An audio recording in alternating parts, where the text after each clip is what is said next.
Wade in the water. We dare wade in the water, children. Wade in the water. God said he'll trouble the Black people have been living here in Canada for all of 400 years or so, about the same amount of time as a lot of white people. And we've been here in Niagara since the late 1700s. And that's not so well known either. When people hear about Black history in Ontario, the immediate association is that of the Underground Railroad movement. The biggest aha to me was the Underground Railroad, and that Canada and this part of Canada was a big part of the Underground Railroad. And then, of course, Harriet Tubman.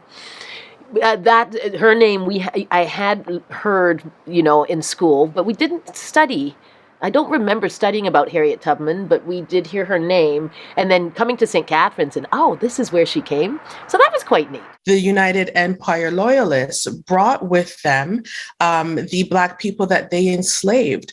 And along with that, during the whole melee, if you will, of the American Revolution, enslaved Black people were kidnapped and taken as collateral damage. They were taken and they were sold or gifted to loyalists by other loyalists, but also by Indigenous warriors who were allies of British loyalists during the American Revolution. Farewell, old master. Don't come after me. I can no longer stand.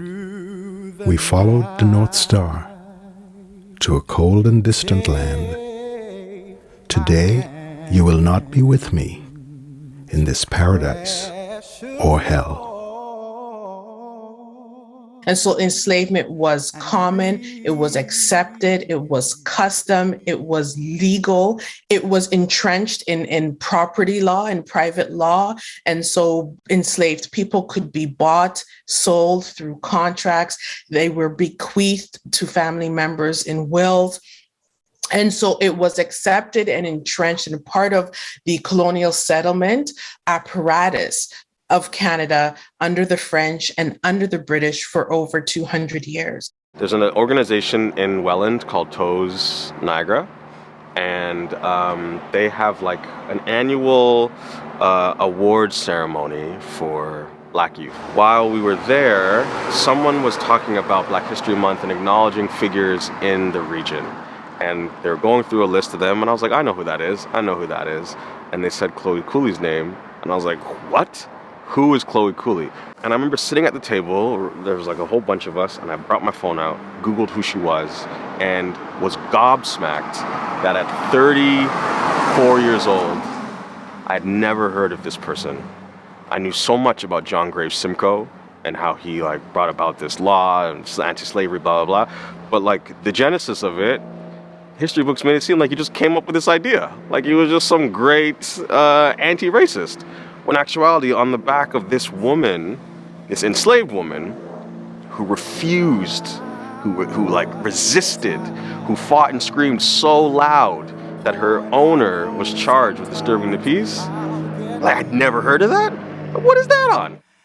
We were blacksmiths, barbers, carpenters, teamsters, ran liveries, worked on land that became our own farms, married into local families, like the Waters family, and John Waters. He was elected to serve as town councillor for 6 years, despite having African blood run through him. And young Fanny Rowley, granddaughter of freedom seeker William Riley, became one of the town's most prosperous businesswomen. And our children went to school. We will never really know how it was the life of acceptance for freedom seekers when they arrived, because there were some people, some white people who were abolitionists, and they welcomed them, but not 100%. Many of them were abolitionists or anti-slavery activists, but they still didn't want their children to be educated alongside of their own children. So, for example, in most areas, and we can speak to this in almost every area in Niagara, although some Black people of African descent lived amongst white folks, they usually had a little settlement. So in Niagara-on-the-Lake, as well as in St. Catharines, we had areas that were called the Colored Settlement or the Colored Village. And even Fort Erie, for that matter, they had an area that they called Little Africa. So those were clusters, community clusters where people of African descent lived. So predominantly 99% Black people lived in those areas. So there was truly no social freedom because for the most part, they weren't welcome in the white communities. And so at this very same time in these spaces, what we have are two juxtaposing social statuses of Black people, those who were held as property with no rights, no personal rights. And then there were those who were newly freed and coming into a life of freedom. And this was even the case in some family units where there were some held who remained held enslaved and those who were newly freed. We were close to the Niagara River here. They still came after us. The Fugitive Act made it worth their while if they could get us back across the border. The American government paid for any information about freedom seekers and sent people to jail for just providing food or shelter. We were just trying to build our lives. I think of Chloe Cooley. I think of her story. I think of Richard Pierpoint. And I think of like a forgotten history. Or I think of honestly, like textbook pages that have been glued together.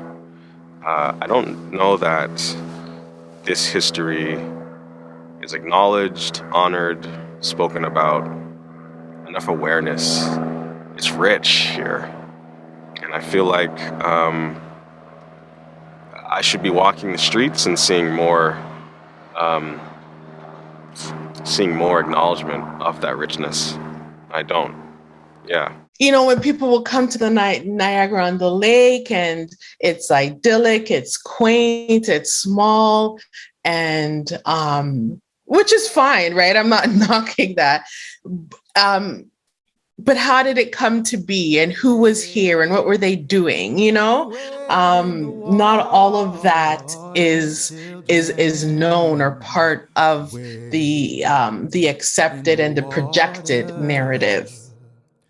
God's gonna trouble the water. We are the sons and the daughters. We gotta stand up and make it loud. Just like our God told the Pharaoh, let my people go. We are a new generation from the ones who have come before us. He's calling us into his freedom. Let my people go. Wade in the water. We day in the water, children, we day wade in the water.